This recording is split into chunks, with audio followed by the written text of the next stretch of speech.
پڑھنے، اور خاص طور پر اشرۂ ذی الحجہ کے اندر آپ جو ہے وہ درود ابراہیم جو پڑھتے ہیں، ہم درود ابراہیم کا اہتمام زیادہ کریں۔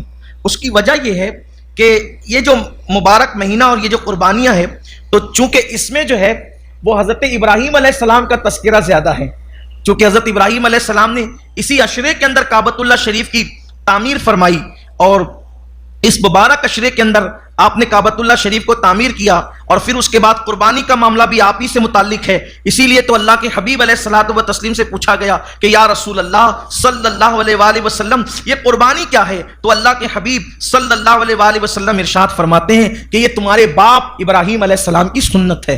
تو یہ ابراہیم علیہ السلام سے متعلق ہے۔ حضور علیہ السلام کو یوں بھی درود ابراہیم بہت پسند تھا۔ آقا کریم صلی اللہ علیہ وآلہ وسلم نے جو ہے وہ نماز میں بالخصوص اپنے صحابہ کو درود ابراہیمی سکھایا۔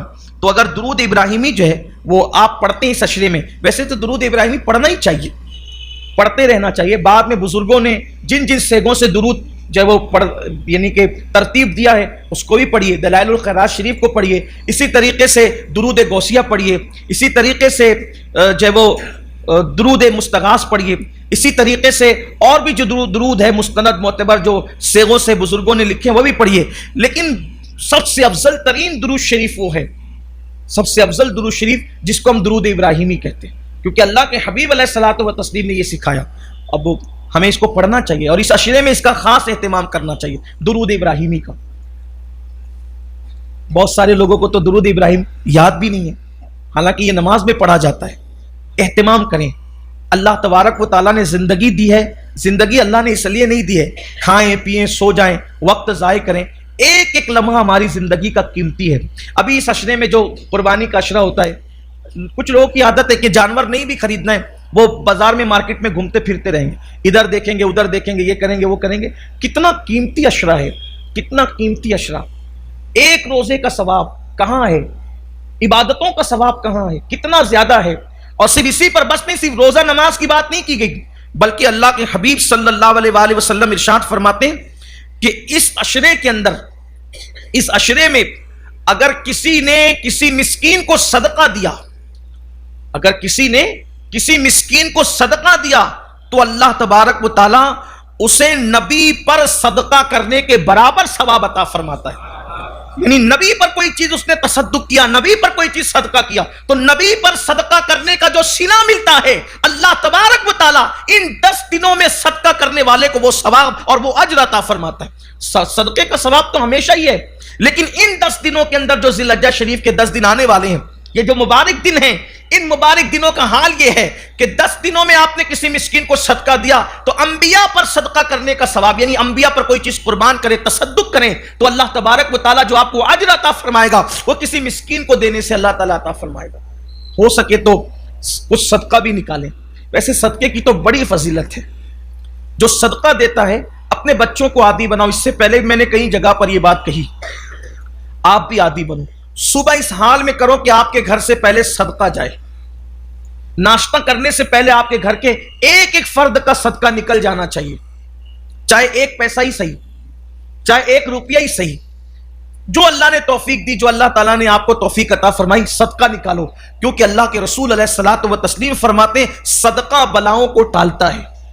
یہاں تک فرمایا اپنے بیماروں کا علاج صدقے کے ذریعے سے کیا کرو۔ اگر مسلمان صدقہ دینا شروع کریں بلاؤں سے نجات ملے گی۔ صدقہ بڑی چیز، صدقہ بلاؤں سے جنگ کرتا ہے، جنگ، وہ بلاؤں سے لڑتا ہے، بلا ہار جاتی ہے، صدقہ جیت جاتا ہے۔ یعنی یہاں بلاؤں سے بچیں گے صدقے کی برکت سے، بڑی بیماریوں سے بچیں گے، بری موت سے بچیں گے، اور ادھر جنت میں یہ ہوتا ہے، آقا علیہ السلام فرماتے ہیں جیسے تم بچڑا پالتے ہو اور بچڑے کی پرورش کرتے ہو، ویسے اللہ تمہارے صدقے کی پرورش فرماتا ہے، یہاں تک کہ جب تم مر کر کے جاؤ گے تو اللہ تبارک و تعالیٰ تمہارا وہ صدقہ تم پر پیش کرے گا، وہ عرض کریں گے مولا ہم نے اتنا تو نہیں دیا تھا، تو ارشاد ہوگا کہ تمہارے صدقے کی ہم نے پرورش کی ہے، اور وہ یہاں تک کہ پہنچ گیا، اتنا زیادہ ہو گیا ہے۔ اس لیے صدقے کی عادت ڈالو، اپنے بچوں کو بھی عادی بناؤ صدقے کا۔ اور یہ بھی آپ کو بتاؤں، جو مسجد کے زینے پر بیٹھتے ہیں ضروری نہیں کہ آپ ان کو صدقہ دیں، جو آپ کے دروازوں پہ بھیک مانگنے آتے ہیں ضروری نہیں کہ آپ ان کو صدقہ، آپ کسی بھی مسکین کو دے سکتے ہیں، کسی بھی ضرورت مند کو، چونکہ نفلی صدقہ ہے آپ کسی کو بھی دے سکتے ہیں۔ مثال کے طور پر اگر کوئی مسجد کے امام صاحب آپ کو غریب اور مفلس نظر آتے ہیں تو آپ مصافحہ کر کے اس نیت سے ان کے ہاتھ میں بھی رکھ سکتے ہیں نفلی صدقہ. بلکہ اگر آپ اس طبقے کو دیں صدقہ نفلی جو مستحق ہیں اور دیندار بھی ہے تو اللہ تبارک و تعالیٰ آپ کو اجر زیادہ عطا فرمائے گا. اسی طرح آپ کے رشتہ دار کے اندر جو مسکین ہیں ان کو دے تو اللہ آپ کو ڈبل ثواب عطا فرمائے گا. ایسے بھی ہیں ہمارے شہر کے ائمہ جو مسکینی سے گزر رہے ہیں, مؤذن, مسجد کے خدمت گار, یہ طبقہ, ان کو صدقہ دینا چاہیے.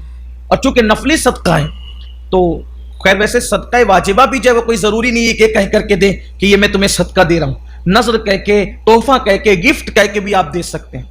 لیکن یہ کہ صدقہ مسکین کو دیں, مسکین یعنی غریب کو دیں, مفلس کو دیں, ضرورت مند کو دیں. ایسے کوئی بیوہ ہو, کوئی یتیم ہو, ان کو دیں.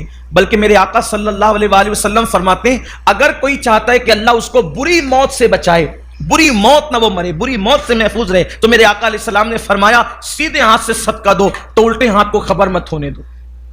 تو اس عشرہ ذی الحجہ میں صدقے کا ثواب میرے آقا علیہ السلام فرماتے ہیں انبیاء پر تصدق کرنے کے برابر. پھر فرمایا کہ جو عشرہ ذی الحجہ میں کسی بیمار کی بیمار پرسی کرنے کے لیے, کوئی بیمار ہو اس کی عیادت کے لیے جو ذی الحجہ کے ان 10 دنوں کے اندر جائے, عشرہ ذی الحجہ میں جائے, تو ایسا ہی ہے کہ جیسے اس نے کسی ولی کی عیادت کی, کسی ابدال کی عیادت کی. ولی اور ابدال کی عیادت کرنے کا جو ثواب ملتا ہے وہ ذی الحجہ شریف کے اندر کسی بھی مسلمان کو جو ہے وہ دیکھنے جانے کے لیے, بیمار پرسی کے لیے, اس کی مزاج پرسی کے لیے جانے کے لیے اللہ ابدال اور ولی کی عیادت کا ثواب عطا فرماتا ہے. کوئی پتہ چلے کہ اگر بیمار ہو تو اس کی عیادت کرو, اور صرف ذی الحجہ میں نہ کیا کرو, بلکہ کوئی کبھی بھی بیمار پڑے پتہ چل جائے تو موقع جانے مت دیا کر. اب تو فون کا دور ہے, فون کر کے پوچھ لیں کہ بھائی سنا آپ کی طبیعت خراب ہے, اللہ آپ کو شفا دے دے.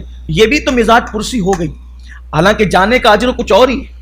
حدیث پاک میں آتا ہے کہ جب کوئی بیمار سے ملنے جاتا ہے تو وہ اللہ کی رحمت میں نہاتے ہوئے جاتا ہے, اور جب وہ بیمار کے پاس بیٹھتا ہے تو وہ اللہ کی رحمتوں کے اندر جو وہ گوتا لگاتا ہے, ڈبکیاں لیتا ہے. وہ ایسا ہے, اور وہ اللہ کی رحمتوں کے پھول چنتا ہے جب بیمار کے پاس بیٹھتا ہے. کیوں؟ اس لیے کہ میرے آقا علیہ الصلوۃ والتسلیم نے فرمایا انسان جتنے دن بیمار رہتا ہے وہ اللہ کا مہمان رہتا ہے.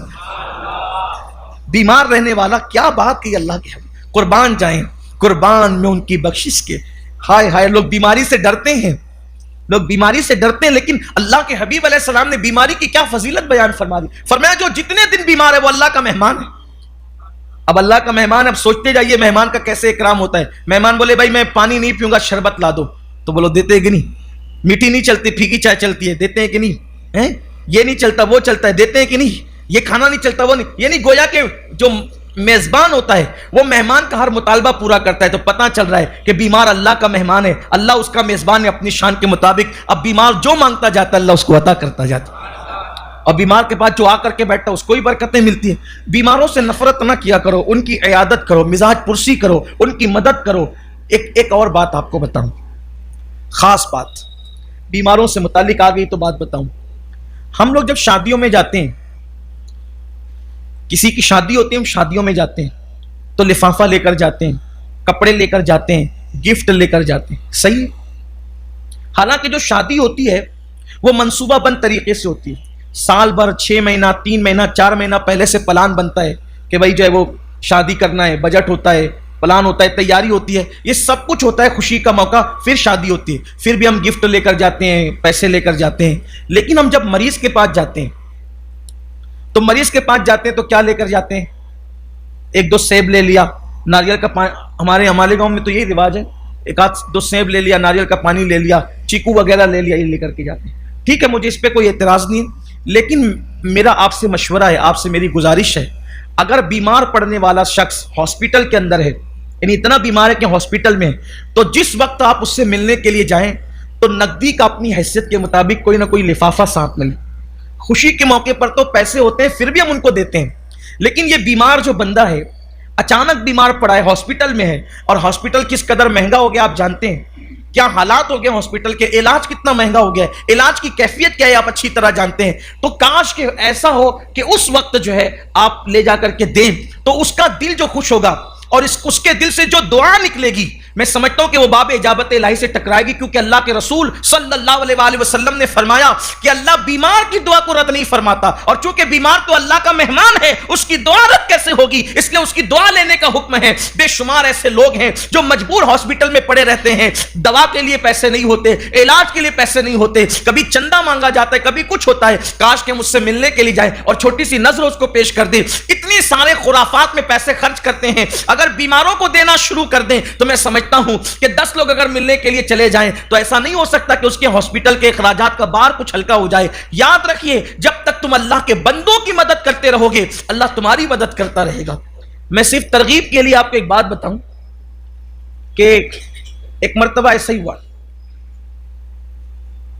اللہ تبارک و تعالیٰ نیکیوں کو ضائع ہونے سے بچائے، لیکن ترغیب کے لیے بات بتا رہا ہوں کہ میری عادت ہے اگر میں کسی غریب کی عیادت کے لیے جاتا ہوں تو بہت زیادہ تو نہیں، اپنی حیثیت کے مطابق کچھ نہ کچھ اس کو پیش کرتا ہوں، میری عادت ہے۔ حتی الامکان آپ لوگوں کی طرح بہت زیادہ مالدار نہیں ہوں لیکن بہت غریب بھی نہیں ہوں، جو بھی اللہ نے توفیق بخشی ہے وہ میں پیش کرتا ہوں۔ ایک مرتبہ میں ایسی ایک صاحب سے ملنے کے لیے گیا اور بڑے عالم تھے اور ان کی آمدنی کے متعلق مجھے پتا تھا کہ ان کی آمدنی اتنی کچھ نہیں ہے، وہ کل انحصار جو وہ مسجد پر ہیں، کل انحصار مسجد پر، اور وہ بیمار تھے تو مسجد والوں نے جس شخص کو امامت پہ رکھا تھا تنخواہ بھی ان کو دی جا رہی تھی۔ اب آپ سمجھ سکتے ہیں کہ کیا کیفیت ہوگی۔ میں گیا تو میں نے اپنی عادت کے مطابق ان کو ان کے سرہانے ان کے تکیے کے نیچے رکھ دیا، میں نے ان کے ہاتھ میں بھی نہیں دیا، تو اس کے تکیے کے نیچے رکھ دیا اور بعد میں ان کے گھر کے کسی فرد سے کہہ دیا کہ ان سے کہنا کہ وہ تکیے کے نیچے دیکھ لیں۔ یقین جانے آپ کہ جب ان کے ہاتھ وہ رقم لگی تو ان کے گھر کے لوگوں نے مجھے یہ بات بتائی کہ وہ روتے ہوئے گھنٹوں دعا کرتے رہے میرے لیے، گھنٹوں دعا کرتے رہے، ان کے گھر کے لوگوں نے بتایا۔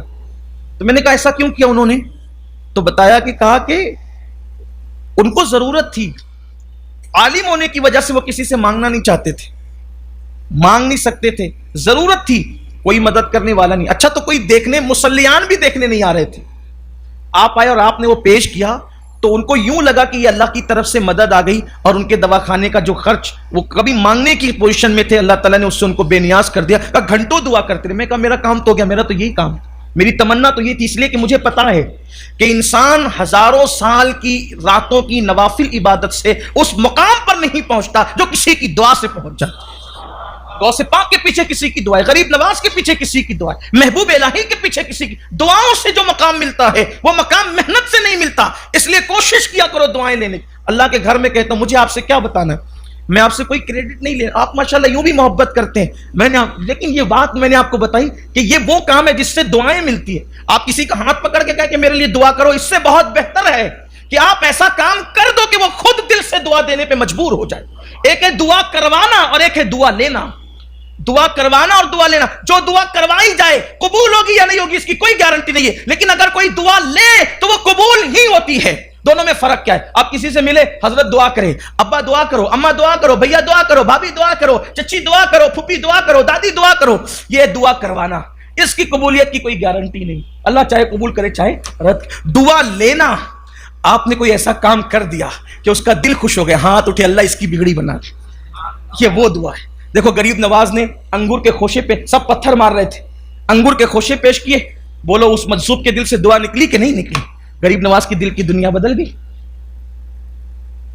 اسی طریقے سے قطب کے پاس مدرسے کے بچوں کے ساتھ غوث پاک گئے، بچوں نے بے ادبی کی، وہ پورا واقعہ جو آپ پہلے سن چکے ہیں۔ غوث پاک نے ادب کیا تو ادب سے ان کے دل سے دعا نکلی، جا عبد القادر تجھ پر ایک وقت ایسا آئے گا کہ تو بغداد کے جامع مسجد کے منبر پہ بیٹھ کے کہے گا میرا یہ قدم ہر ولی کی گردن پر ہے۔ دل سے دعا نکلی، دل سے۔ یہ دعائیں بہت بڑی چیز، دعا کو ہلکا مت سمجھو، دعا کو اور دعا لو۔ صحابہ کرام تو اس قدر حضور کی دعائیں لیتے تھے، بلکہ حضور علیہ السلام کو نالین پہنانے کے لیے بہت کوشش کر، حضور علیہ السلام کے سامنے جو نالین رکھ دے حضور اس کو بھی دعا کر۔ ایک صحابی نے حضور کو نالین پہنایا، آقا نے فرمایا تو نے مجھے نالین پہنائی، اللہ صراط پل صراط پر تجھے ثابت قدم رکھے۔